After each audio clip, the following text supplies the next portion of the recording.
Doamnelor și domnilor, bună ziua! Astăzi am să încerc să-mi expun propria mea opinie la candidatul la postul de președinte a Statelor Unite, Donald Trump. Donald Trump va respecta el Constituția, va respecta el legea. Am să vă spun și ce spune Donald Trump în fața alegătorilor. Donald Trump, în discursurile sale în fața alegătorilor, a avertizat pe toată lumea că cel de-al doilea mandat al său ar fi și mai dezlănțuit și furtunos decât cel care a fost primul. Motivul pentru care Donald Trump este atât de diferit de un candidat, hai să zic așa, de un candidat obișnuit, este faptul că el nu mizează pe optimism și unitate, ci prezintă Statele Unite ca pe un stat ieșuat, distopic, plin de orașe copleșite de infractori și de căderea urbană, și care pe plan extern se apropie cu pași repezi spre cel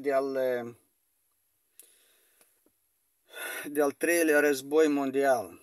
Așa gândește Trump. Însă nu toți americanii gândesc așa cum gândește Trump. Asemănător unui dictator clasic, Trump promite că se va răzbuna pe toți inamicii săi politici și se va prezenta ca un lider autoritar, ca un conducător care nu va mai fi un altul ca el, care confundă interesele personale cu cele naționale.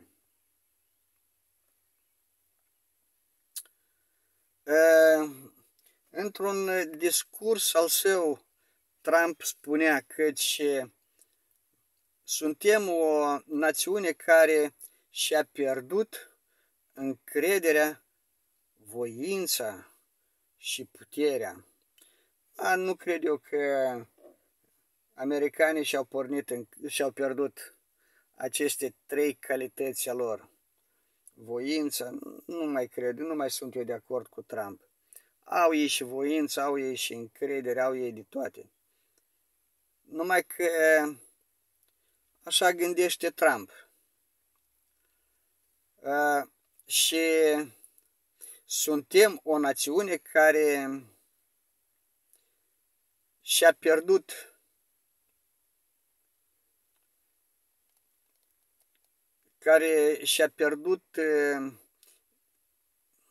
direcția.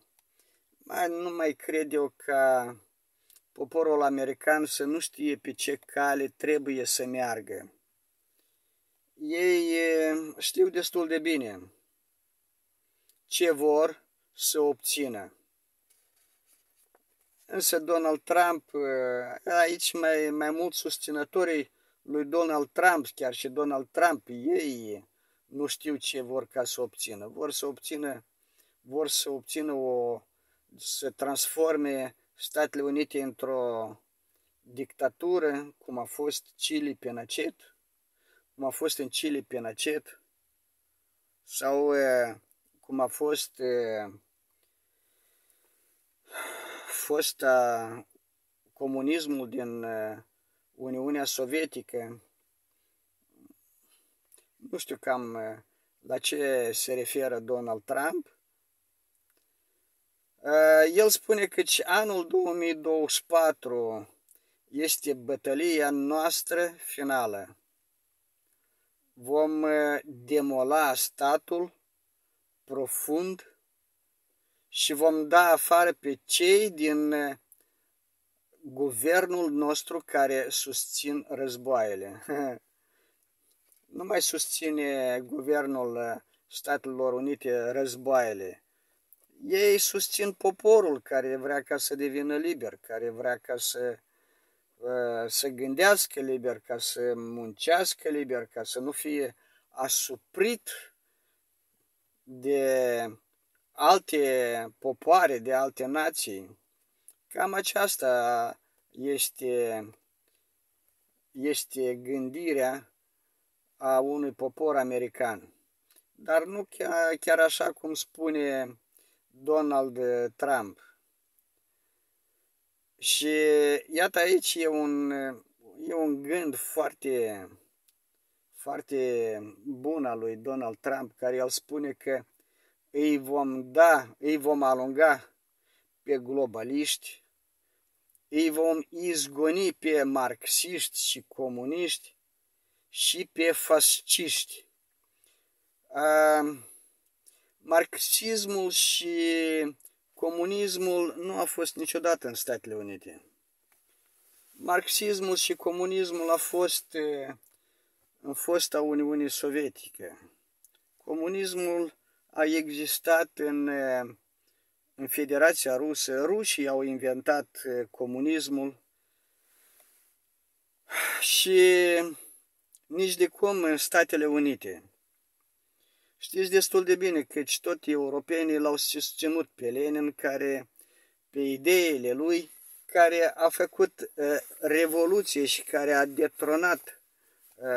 l-a detronat pe Nicolae al II-lea și care i-a omorât și familia.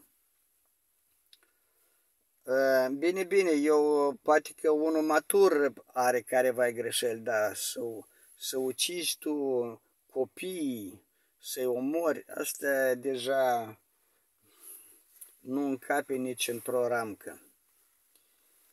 Și referitor la fascism, Donald Trump probabil că el a uitat că strămoșii lui sunt de origine germană, care au emigrat din Germania în Statele Unite și Donald Trump are rădăcini europene, însă nu știu din ce cauze el tot timpul face niște aberații, că va ieși din coaliția NATO, că nu va susține Europa, că nu știu, că nu toți își respectă drepturile, nu toate țările respectă drepturile. Iată, acest personaj este, în viziunea mea, este patriotul în ghilimele care apără interesele unei națiuni, alături de Șoșoacă. Știți destul de bine căci Șoșoacă a fost în Vatican, în Italia, și acolo a vrut ca să facă un clip video, o secvență video, și care autoritățile carabinerii din Italia au luat și i-au interzis, iar ea s-a supus totalmente. Iar când pe un drum național din România ea a mers cu o viteză mai ridicată, mai mare decât cea se prevede, decât cea care se prevedea, ea i-a înjurat și pe polițiști că și a vrut să-și demonstreze, într-adevăr, iată, eu am să mai revin la Șoșoacă, care ea într-adevăr prezintă, vrea să-și demonstreze că ea e patriotul nației, ea e patriotul României, însă nu e chiar așa cum ea spune.